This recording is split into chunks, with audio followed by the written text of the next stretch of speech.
Hi, welcome back to our channel. ఎలా ఉన్నారు అందరూ? బాగున్నారా? మేమైతే చాలా చాలా బాగున్నామండి. మీరు కూడా బాగుండాలని అనుకుంటున్నాను. ఈరోజు నేనైతే ఎగ్లెస్ మ్యాంగో కేక్ అయితే గోధుమ పిండితో చేసుకుంటున్నాను. వీటి కోసం మనం ముందుగా 1 కప్పు గోధుమ పిండి అయితే తీసుకొని జల్లించుకోవాలి. అలా జల్లించుకున్న పిండిని మళ్ళీ రెండోసారి కూడా జల్లెడలో వేసుకొని 1 table spoon baking powder, 1/2 spoon baking soda వేసుకొని బాగా జల్లించుకోవాలి. అలా జల్లించుకోవడం వల్ల స్మూత్గా అయితే ఉంటుంది. అలా జల్లించిన పిండిని పక్కన పెట్టుకోవాలి. మనం కేక్ను బేక్ చేసుకోవడానికి ముందుగా మనమైతే ఒక కడాయి తీసుకోవాలి. ముందుగా స్టవ్ ఆన్ చేసుకొని స్టవ్ పైన కడాయి పెట్టుకొని అందులో ఒక స్టాండ్ అయితే పెట్టుకోవాలి. స్టాండ్ లేకపోతే ఒక ప్లేట్ లాంటిదైనా పెట్టుకోవచ్చు.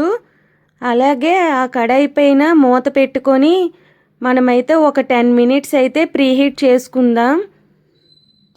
ఇది ప్రీహీట్ అయ్యేలోపు మనమైతే మిగతా ప్రాసెస్ అయితే చేసేసుకుందాం. దీనికోసం మనం ముందుగా ఒక మిక్సీ జార్ తీసుకొని అందులో 1 కప్ అయితే మ్యాంగో పీసెస్ అయితే నేను వేసుకున్నాను. అలాగే అందులో 1/2 కప్పు బెల్లం పొడి, 1/2 కప్పు పెరుగు, 1/2 కప్పు బటర్ అయితే కరిగించి వేసుకున్నాను. వీటంతటినీ మిక్సీ చేసి ఒక బౌల్లోకి అయితే తీసుకోవాలి. మొత్తం ఆ బౌల్లోకి తీసుకున్న తర్వాత అందులో మనం ముందుగా మిక్స్ చేసుకున్న 3 డ్రై ఇంగ్రీడియంట్స్ని మొత్తం అందులో వేసి కలుపుకోవాలి. బాగా మిక్స్ చేసుకోవాలి. పైన చూపించిన విధంగా 3-4 టైమ్స్ అలాగ కొంచెం కొంచెం వేసుకొని మిక్స్ చేసుకోవాలి. అలాగే నా దగ్గర అయితే వెనీలా ఎసెన్స్ ఉంది కాబట్టి అది కొంచెం వేసుకున్నాను. అలాగే బ్యాటర్ కన్సిస్టెన్సీ కొంచెం లూజ్గా రావడానికి కాస్త పాలు వేసుకొని అందులో మిక్స్ చేసుకోవాలి. మిక్స్ చేసుకున్న తర్వాత మనం కేక్ టిన్ గ్రీస్ చేసుకోవడానికి నా దగ్గర అయితే బటర్ పేపర్ లేదు కాబట్టి నేనైతే బటర్ మొత్తం టోటల్ అప్లై చేసి అందులో కాస్త గోధుమ పిండి అయితే వేసుకున్నాను. వేసుకొని మొత్తం గ్రీస్ చేసుకున్నాను. ఆ కేక్ టిన్లో మనం ముందుగా ప్రిపేర్ చేసుకున్న మిక్స్ని అయితే అందులో వేసుకొని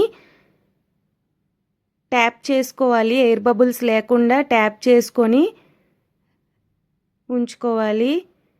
ఇందులో నేనైతే ఒక మిస్టేక్ అయితే చేశానండి. ఎందుకంటే అది మ్యాంగో ఫ్లేవర్ కాబట్టి మనకు ఆ కలర్ కనిపించాలంటే కంపల్సరీగా షుగర్ వేసుకుంటేనే మనకి బాగుంటుంది. బెల్లం పొడి తీసుకోవడం వల్ల నాకైతే కేక్ రెడీ అయ్యేటప్పటికి చాక్లెట్ ఫ్లేవర్లా కనిపించింది. వీటిలో మనం డ్రై ఫ్రూట్స్ కూడా యాడ్ చేసుకొని మనం ముందుగా ప్రీహీట్ చేసుకున్న కడాయిలోకి అయితే షిఫ్ట్ చేసుకోవాలి. అందులో పెట్టుకున్న తర్వాత మనం కడాయి పైన మూత పెట్టుకొని ఆవిరి పోకుండా క్లోజ్ చేసుకోవాలి. అలాగే మనం ఫ్లేమ్ కూడా మీడియం ఫ్లేమ్లో పెట్టి బేక్ చేసుకోవాలి. నేను 30 మినిట్స్ అయిన తర్వాత అయితే నేను కేక్ బేక్ అయిందా లేదా అని చెక్ చేసుకున్నాను. ఇంకా అవ్వలేదు. మళ్ళీ ఆ తర్వాత క్లోజ్ చేసుకొని ఒక 10 మినిట్స్ పోయాక చూసుకున్నాను. మొత్తానికి నాకు 40 మినిట్స్ అయితే టైం పట్టింది. కేక్ అయితే రెడీ అయిందండి. ఈ రెడీ అయిన కేక్ని నేనైతే ఒక ప్లేట్లోకి అయితే పెట్టుకున్నాను.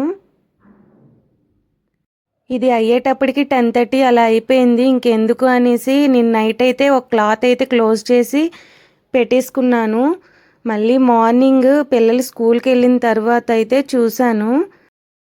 కేక్ టిన్లో నుంచి తీసి ఒక ప్లేట్లో అయితే పెట్టుకున్నాను. కట్ చేశాను. చాలా ప్లఫీగా వచ్చిందండి. మా ఫ్రెండ్కి కూడా షేర్ చేశాను. తను కూడా చాలా బాగుందన్నారు. కాకపోతే చాక్లెట్ కేక్ అని అనుకున్నారు.